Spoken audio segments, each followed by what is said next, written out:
This is TechCrunch. Airbnb's testing a kitchen stocking service. I'm Imran Sheikh, and your Thursday Daily Crunch featuring 3 big tech headlines and a little bit of startup business news starts right now. We're starting off with some big news. Internet radio service TuneIn, a competitor of sorts to SiriusXM and other streamers that was valued at around $500 million during its heyday, has sold for just $175 million. Now, the acquirer is the music and technology company Stingray Group, which will pay $150 million at closing and up to $25 million 1 year later. It financed the deal with a loan under its renewed credit facility, the company said on Wednesday. Founded in 2002, TuneIn was an early player in the online music space. Unlike rivals like Apple Music or Spotify Premium that offer ad-free subscription-based music on demand, TuneIn focused on streaming traditional radio stations over the internet. This business model also allowed TuneIn to deliver a wide variety of content beyond music, like news, talk, and live sports. The company attempted to monetize this content through a paid subscription that also included audiobooks and ad-free radio channels.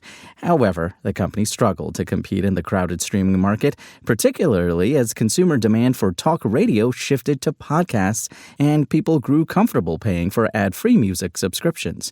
Stingray, a Montreal-based company that owns radio stations and provides music tech and advertising services, acquired TuneIn to expand its reach, particularly through partnerships with device manufacturers, automakers, and content providers. The company noted that TuneIn's content is available on more than 200 platforms and connected devices, including over 50 in-car audio systems spanning more than 100 countries. The $175 million purchase price was based on TuneIn's forecasted sales of $110 million and adjusted EBITDA of $30 million for the 12-month period ending December 31st, 2025. TuneIn has over 75 million monthly active listeners worldwide. Stingray says the TuneIn brand will remain.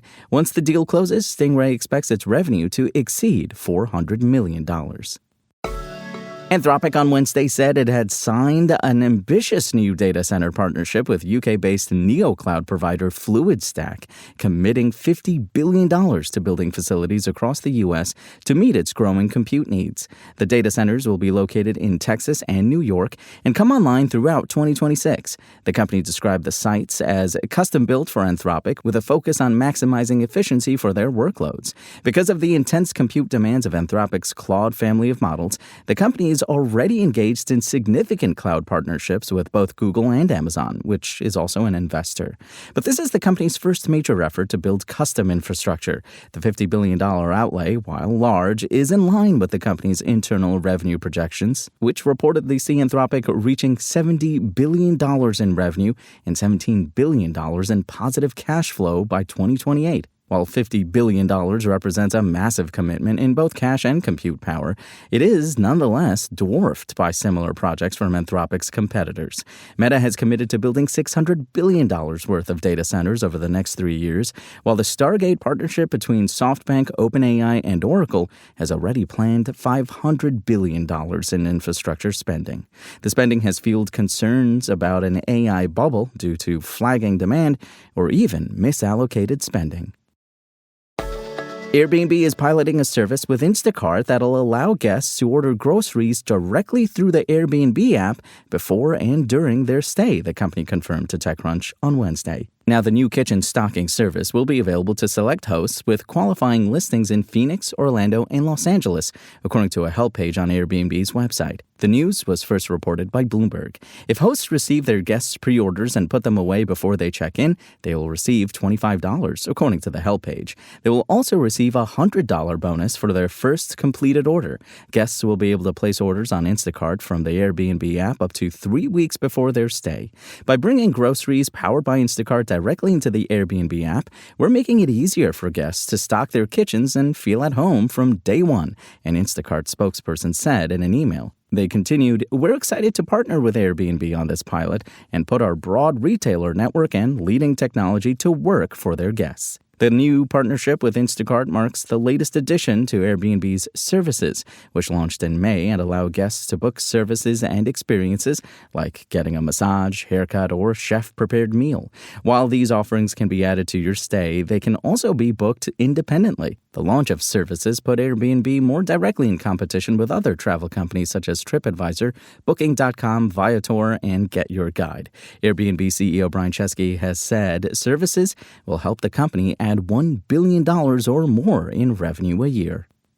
And now to the latest in startup business news, all in about 1 minute with our friend producer Dennis. Hey, thanks, Imran. And we begin with Wisdom AI. This new AI data analytics startup just landed a fresh $50 million Series A round. This round comes roughly 6 months after the startup announced a seed round of $23 million.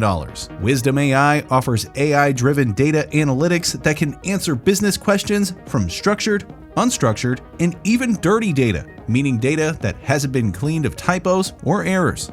And InRide said Wednesday that it plans to go public via a merger with the special purpose acquisition company just 6 weeks after the Swedish electric and autonomous truck startup raised $100 million from investors. The SPAC merger with Legato Merger Corp values InRide at $1.8 billion in pre-money equity. The deal is expected to generate about $219 million in gross proceeds, a figure that doesn't take into account any redemption of Legato's public shares. The company is also seeking up to $100 million in private investment in public equity capital. This merger is expected to close in the first half of 2026, with InRide making its debut on the New York Stock Exchange. And that'll do it for me. Imran, back to you. And that's your Daily Crunch. Today's stories were reported by Sarah Perez, Russell Brandom, Aisha Malik, and more awesome TechCrunch journalists. We'll see you here tomorrow. Same tech time, same Crunch channel. And until then, find us at TechCrunch.com.